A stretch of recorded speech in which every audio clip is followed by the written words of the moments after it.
Hi, I'm Cameron Small, lead developer on Marauders, and we're here at the Royal Armouries with Jonathan Ferguson. We're here to look through some of our latest armoury weapons we'll be putting into the game.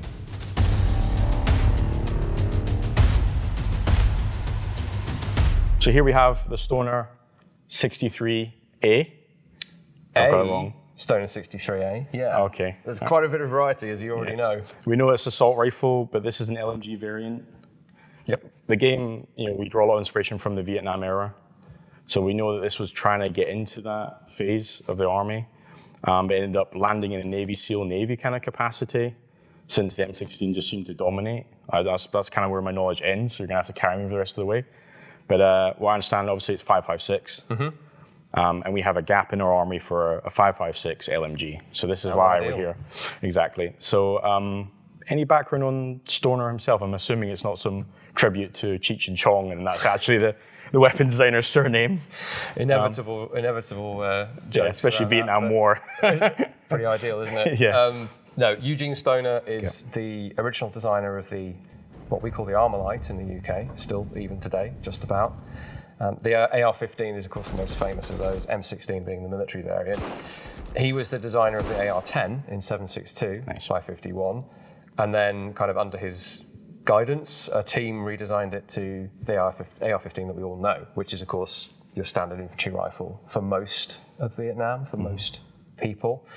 But as I understand it, the sort of tactical gap was literally a light machine gun, something that was portable, short, easy to handle, but high rate of fire and controllable as well. And that's where this thing comes in. So this is Eugene Stoner, one of several designs of his after he's moved away from Armalite, and he comes up with something a bit different, quite a lot different actually. A whole family of weapons. The term weapon system is kind of much abused in the firearms community. It's usually just a rifle or a pistol, but I think you can definitely call this a weapon system. It earned the name. Yeah, it's a very, well, you could say, modular fighting battle rifle system with lots of inspirations. I mean, you even see an M60 on the top here.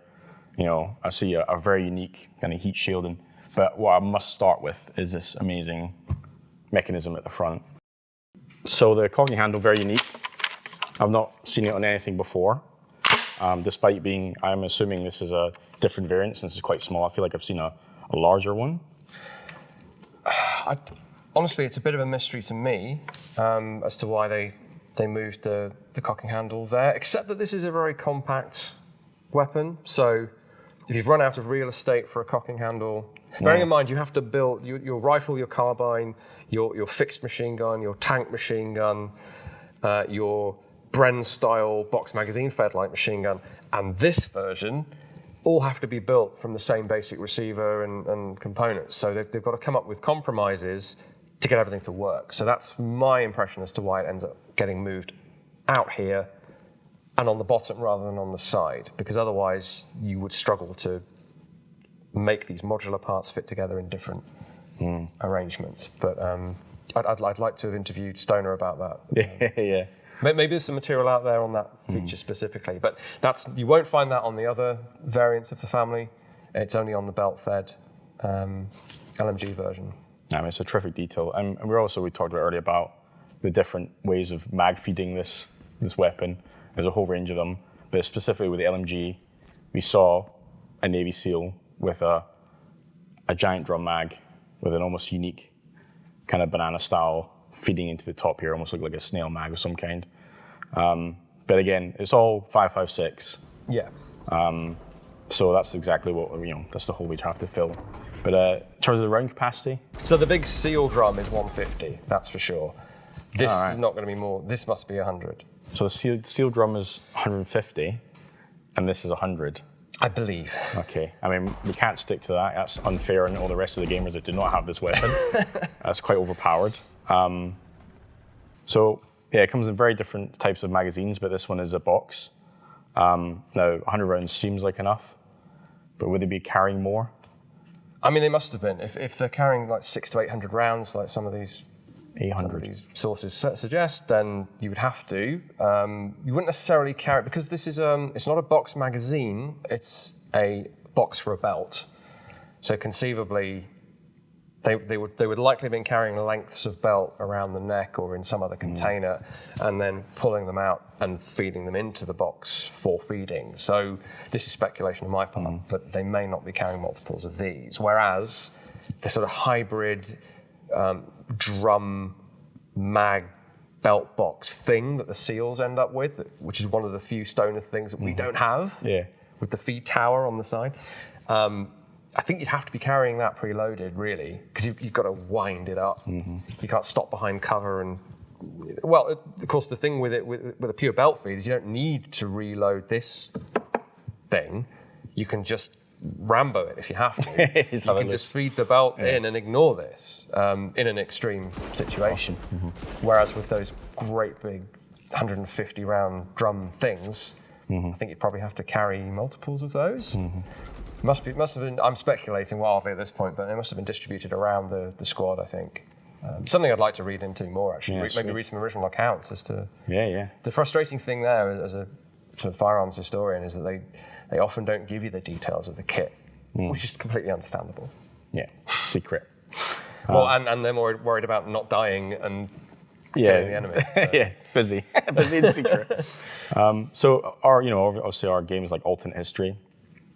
So we're going to treat it as like the Storm is the one that won the contract for the 5.56 LMG of the West. But what did this lose out to in that sort of period? Why aren't we seeing it everywhere? Well, ultimately, I suppose it was the FN Minimi, which everyone knows, the M249 or whichever variant you're talking about, L108, L110 in the UK. But there's a massive gap for most people. So the 5.56 LMG wasn't really a thing until the mid-80s. And that's, as I understand it, that's when the SEALs finally stopped using their specific version of this, because that's all they've got available. From 67 until maybe 85, it's the only game in town, really. Other people are developing 5.56 LMGs.